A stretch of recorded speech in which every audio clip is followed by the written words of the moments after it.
bagaimana kabar kalian hari ini? Hari ini kita belajar IPA tentang diare dan disentri.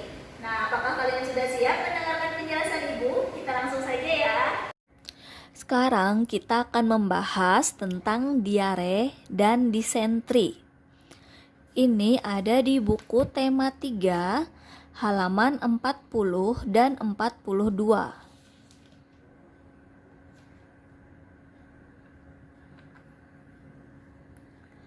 Yang pertama, kita akan membahas tentang diare.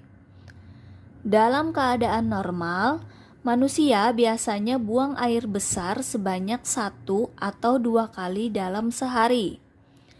Saat terkena diare, manusia bisa buang air besar lebih sering, yaitu lebih dari 3 kali sehari. Orang yang mengalami diare akan lebih sering ke kamar mandi untuk buang air besar dengan volume feses yang lebih banyak dari biasanya. Penyakit diare umumnya terjadi karena infeksi usus yang diakibatkan karena mengkonsumsi makanan atau minuman yang terkontaminasi zat patogen. Mikroorganisme yang sering menyebabkan infeksi usus adalah bakteri, parasit, dan virus. Jalur masuk utama infeksi tersebut melalui feses manusia atau binatang, makanan, air, dan kontak langsung dengan manusia.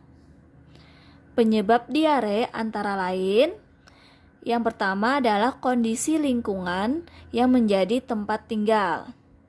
Kemudian yang B, sistem sanitasi yang buruk. Yang C, air minum yang tercemar.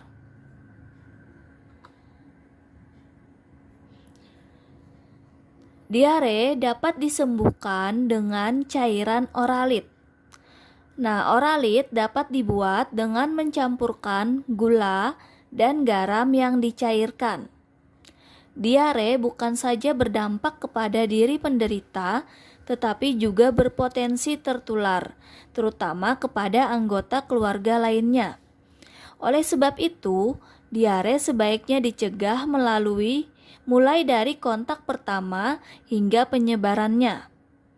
Berikut ini langkah-langkah pencegahan diare. Yang pertama, mencuci tangan sebelum makan. Yang kedua, menjauhi makanan yang kebersihannya diragukan dan tidak minum air langsung dari keran. Yang ketiga, memisahkan makanan yang mentah dan matang. Yang keempat, utamakan menggunakan bahan makanan yang segar dan sehat. Yang kelima, menyimpan makanan di kulkas dan tidak membiarkan makanan tertinggal di bawah paparan sinar matahari atau suhu ruangan. Nah, sekarang kita kembali membahas tentang penyakit disentri. Disentri adalah penyakit yang seringkali disalahartikan sebagai diare. Padahal keduanya merupakan penyakit yang berbeda walaupun memiliki gejala yang mirip. Jadi, pengertian disentri yang sebenarnya adalah disentri merupakan penyakit peradangan usus yang menyebabkan diare disertai darah atau lendir. Itu adalah pengertian dari penyakit disentri. Terdapat 2 jenis disentri, yaitu disentri basiler yang disebabkan oleh infeksi bakteri Shigella dan disentri ameba yang disebabkan oleh infeksi Entamoeba histolytica. Penyebab utama disentri antara lain: yang pertama, kebersihan diri yang kurang. Yang kedua, benda yang terkontaminasi bakteri atau parasit disentri.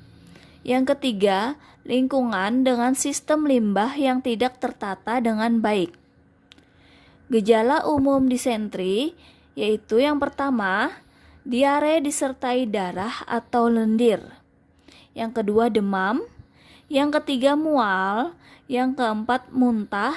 Dan yang kelima adalah kram dan nyeri perut.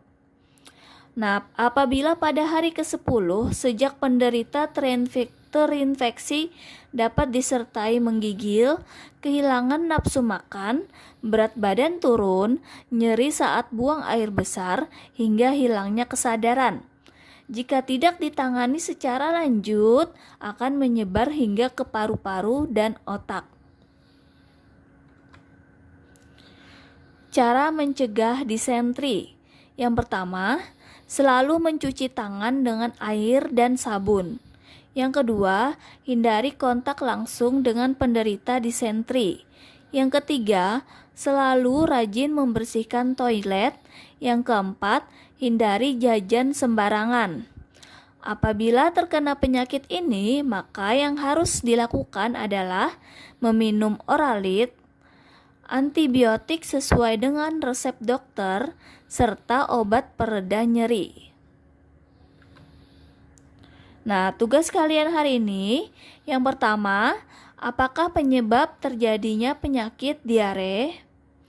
Yang kedua, bagaimana cara membuat Oralit? Soal yang ketiga, sebutkan 3 langkah pencegahan diare. Soal yang keempat, apakah yang dimaksud dengan disentri? Dan soal yang kelima, bagaimana cara mengobati disentri? Nah, bagaimana